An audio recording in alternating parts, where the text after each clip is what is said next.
రెడ్డి రేవంత్ రెడ్డి అసమర్థుల పాలన కాంగ్రెస్ అసమర్థుల పాలన కాంగ్రెస్ పాలన అసమర్థుల పాలన కాంగ్రెస్ పాలన అసమర్థుల పాలన కాంగ్రెస్ పాలన మంత్రిగాల పాలన కాంగ్రెస్ పాలన మంత్రిగాల పాలన కాంగ్రెస్ పాలన కేసీఆర్ గారి నాయకత్వం ఓట్లేయాలి కేసీఆర్ గారి నాయకత్వం ఓట్లేయాలి తెలంగాణ నాయకత్వం ఓట్లేయాలి జై తెలంగాణ జై తెలంగాణ రేవంత్ రెడ్డి దొంగ రేవంత్ రెడ్డి దొంగ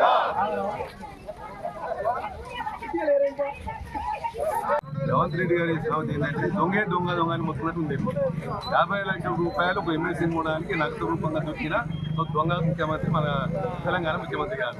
ఇవాళ కేసీఆర్ గారు నీకు కాళేశ్వరం ప్రాజెక్టు 1300 కిలోమీటర్లు గ్రావిట్ ద్వారా నీకు 205 కిలోమీటర్లు నీకు సొరంగం ద్వారా మొత్తం నీకు 610 మీటర్ల నుంచి ఎత్తిపోస్తున్న ఈ కాళేశ్వరం ప్రాజెక్టు ప్రపంచంలో ఒక అద్భుతమైన ప్రాజెక్ట్ అని అందరూ మేధావులు దాన్ని హర్షిస్తూ ఉన్నారు, మీడియా వాళ్ళు హర్షిస్తూ ఉన్నారు, దేశ ప్రజలంతా హర్షిస్తూ ఉన్నారు.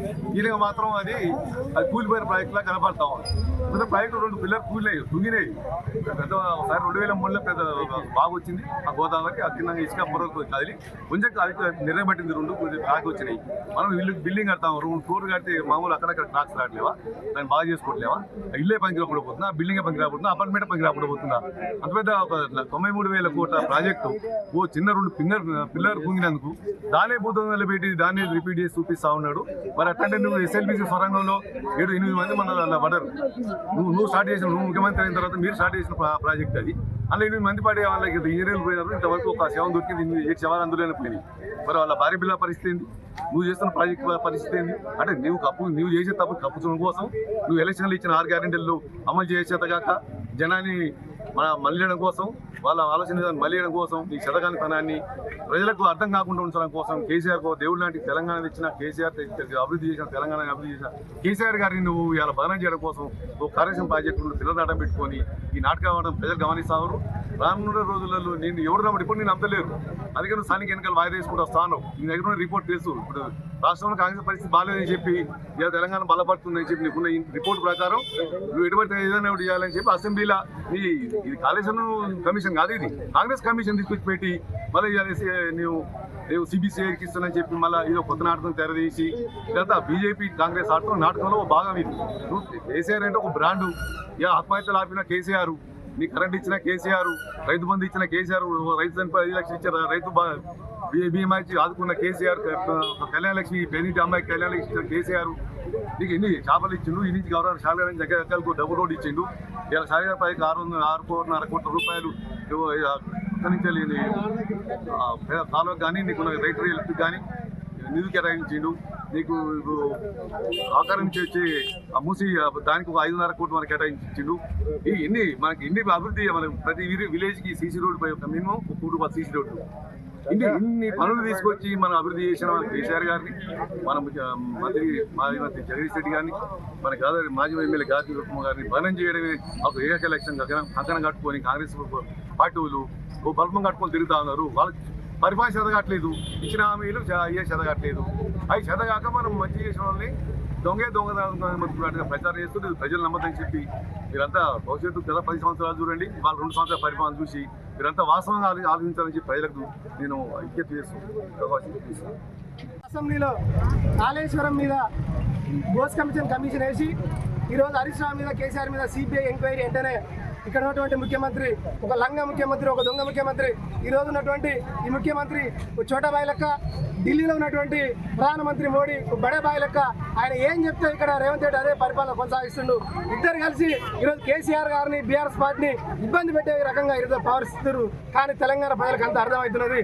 రేపు రాబోయే భవిష్యత్తులో కర్రు కాల్చి బాధపడతాం సిద్ధంగా ఉన్నారు. అవసరమైతే మోడీ ఏం చెప్తే ఇక్కడ చంద్రబాబు నాయుడు మాటలు పట్టుకొని రేవంత్ రెడ్డి పరిపాలన కొనసాగిస్తున్నాడు.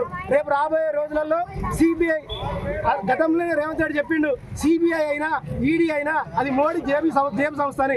ఆ జేబు సంస్థ అని తెలిసి కూడా జేబు సంస్థ గొప్ప చెప్పింది కాబట్టి ఇద్దరు దొంగల లెక్క ఉన్నారు. రేపు రాబోయే రోజులలో సిబిఐ కూడా అటు హరీష్ రావు గారిని, ఇటు కేసీఆర్ గారిని కడిగిన ముత్యాల లెక్క వారు బయటకు వస్తారు. రేపు తెలంగాణ రాబోయే రోజు తెలంగాణ రాష్ట్రంలో మళ్ళీ బీఆర్ఎస్ పార్టీ జెండా ఎడుతుంది, మళ్ళీ కేసీఆర్ గారు ముఖ్యమంత్రి అని చెప్పి కోరుకుంటున్నాను. గమనిస్తున్నాం రేవంత్ రెడ్డి చేసే కుట్రలను రేవంత్ రెడ్డి ఎవరి కనుసనాలు నడుస్తుండు, చంద్రబాబు నాయుడు కనుసనాలు నడుచుకుంటా గతంలో తెలంగాణకు ఏ విధమైనటువంటి అభివృద్ధి కార్యక్రమం చేయని కాంగ్రెస్ పార్టీ, చంద్రబాబు నాయుడు తెలుగుదేశం పార్టీ. చంద్రబాబు నాయుడు బషీర్బాగ్లో రైతుల మీద కరెంట్ అడిగినందుకు కాల్పులు జరిపించిన వ్యక్తి. కిరణ్ కుమార్ రెడ్డికి తెలంగాణకు రూపాయి కూడా ఇయ్యనన్న వ్యక్తి.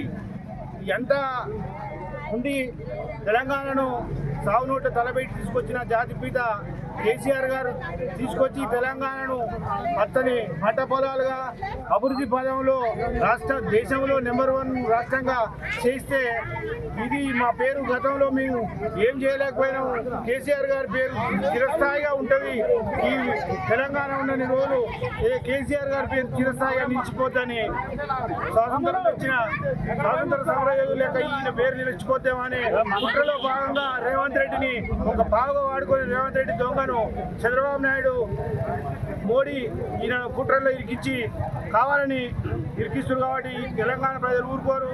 గతంలో ఎన్టీ రామారావు నారాయణ భాస్కర్ దింపినప్పుడు తిరగబడి కొట్టిర్రు. అదేవిధంగా రేపు ఈ రేవంత్ రెడ్డి కూడా ఇదే గతి పడుతుంది. కేసీఆర్ గారి కుట్రను ఎమ్మటే తిప్పికొట్టాలని మానుకోవాలని ఇదవు చెప్తూ మేము ఈ కార్యక్రమాన్ని నిరసిస్తూ రేవంత్ రెడ్డి గారి వైఖరి నశించాలని కోరుతున్నాం. భర్త లేని వాళ్ళు కూడా ఆడవాళ్ళకి ఇచ్చి డబ్బులు ఇచ్చి తెమ్మంటే తెచ్చి ఇంటికాడ వేసేటోళ్ళు. ఈ రోజు నైట్ 4 గంటల లేచి నడిచి వచ్చినాం మేము. అయినా కూడా బస్సాలు దొరకట్లేవు. మా పిల్లలు వదిలేసి వచ్చినా కూడా ఈ పాలన వచ్చినా కానీ చాలా ఇబ్బంది పడుతున్నాం. భర్త లేని వాళ్ళు కానీ ఆడవాళ్ళు కానీ రైతులు కానీ ఎవరైనా ఇంత ఘోరంగానైతే ఎప్పుడు కూడా లేదు సార్. బైరం మండ 5 గంటలకు వచ్చినాం, 15 రోజులు అవుతుంది నాటేసి. ఇంతవరకు ఊరే బస్తాలు దొరుకుతలేము. నీళ్ళు పడి కూర్చుంటున్నాం. ఏమైతే ఎట్ట వేసుకోవాలి, పచ్చియాలు ఎట్ట వేసుకోవాలి, పచ్చియాలు